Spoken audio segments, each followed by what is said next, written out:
Hey everyone, Stephanie here. And we're working with my digital printables. Now, I did this one for Patreon, for my Patreon members. It came out absolutely beautiful. I used these beautiful ladies, which is what I'm calling them, because I created this digital printables. I have a 10 pack available. These are currently available in my Etsy shop as well as a new 12 pack. All right, so these are all the printables that are available currently. You get some tags. I'll go through these really quick. You get a tree of life. You get this one. They're all like mixed media backgrounds for the most part. Or you can use them however you like, once you purchase them, or if you become a Patreon member. All right. So that's going to be really cool. And I'm going to be using these in my art journal layouts and a lot of my mixed media. Okay. So I just wanted to share with you what they looked like and how they can be used. Okay. So this one's really cool. All right. So I decided to go ahead and use this image. All right. So I have lots to work with. I decided to go ahead and use, oh, wait, one more.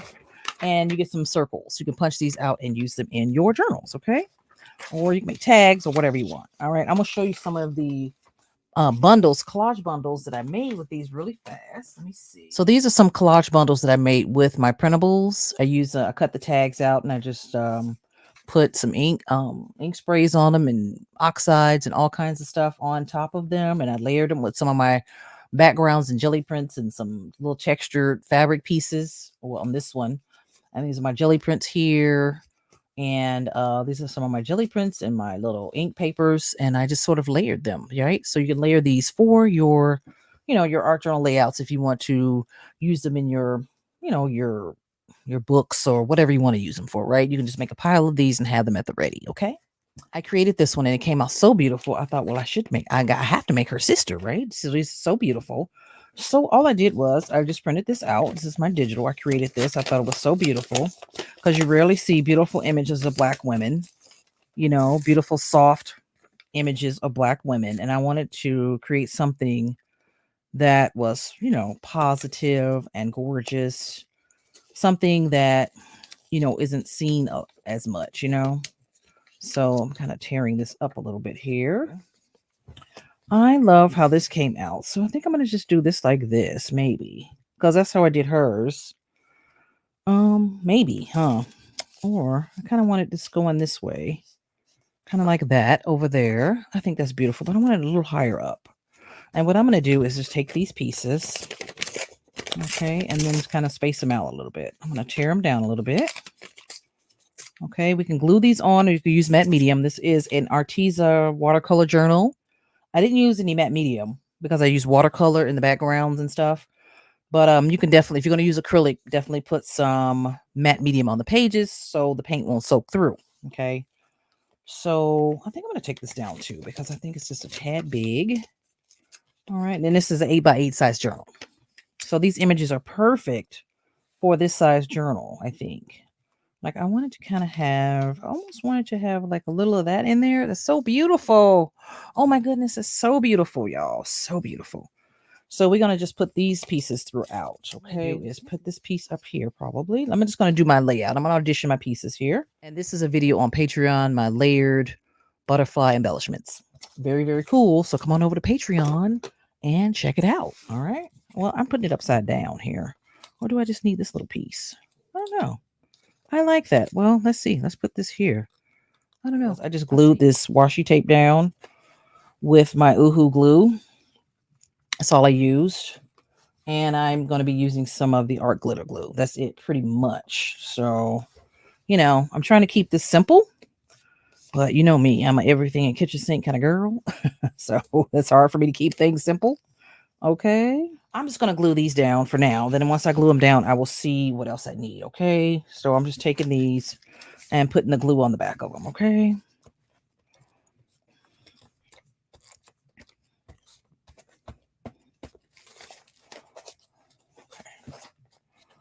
All right. So let's put this piece here because that's where we want our piece. Kind of like that. Yes. Here, let's put that more in the camera. All right, so we want that. This is a piece from the other page. And I can definitely add some of this. I like that. I want to tie the two together because they're sisters. I like that. I'm going to put that right there. Oh, here. Let's put it right here. Let me see. So So I'm just collaging my digital printables with the washi tape.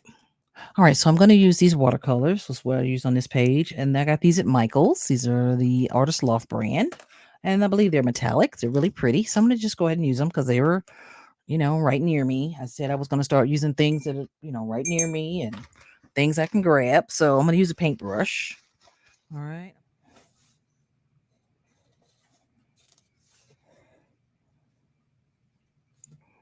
Oh, yeah, here. Make it kind of pool a little bit. Okay.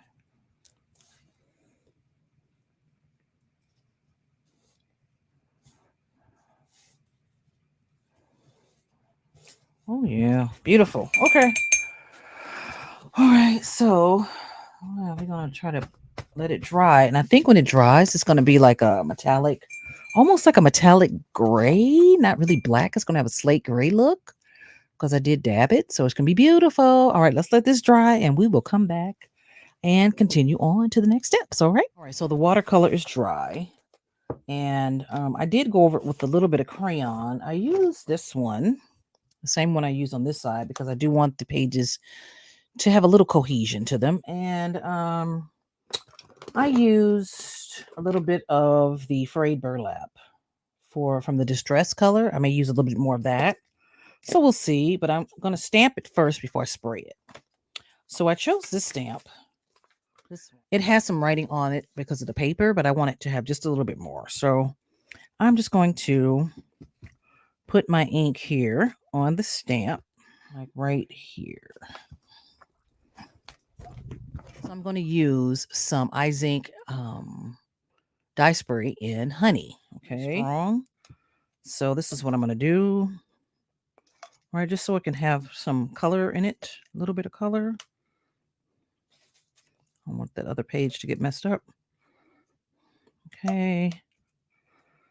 All right, so I'm going to spray it with water just a little bit because I want it to run just a little bit. If it will, I don't know if it will. It might. Oh, yeah, I love that. Okay. A little tea dye on here, too. Distress stain and tea dye. It's kind of similar colors, I guess. I don't know. Some of these colors can be a little red, but, we'll see. So let's see here. Oh, yeah. All right, let's soak this up because we don't want our picture to get wet. All right, let's just add just a teeny bit of the Salvage Patina because that's what I put in the other one, just to, literally just a little bit because, So our page has been stamped and it's dry. All right, so it's been a little while, and I pulled out my Ladybug Daughters and my frayed burlap, and I found a couple of extra, a few extra gel sticks from King Art that I may or may not use, and I put all of my stuff in here, just the various colors I'm thinking about using, my graphic pens and my Stabilo pencils and stuff like that. So I don't know exactly what I'm going to use, so I just wanted to have, a little, I just wanted to have a few things here just to be able to grab. So I think I am going to try a little of this frayed burlap. This is the Distress Crayon from Tim Holtz. But I'm just going to put it just in little places here, okay? And then I'm going to go over it with my water brush because it's not quite the green that I want, but, it'll work. All right. Okay, so now I'm going to go in with my graphic needle drawing pen here. All right, I'm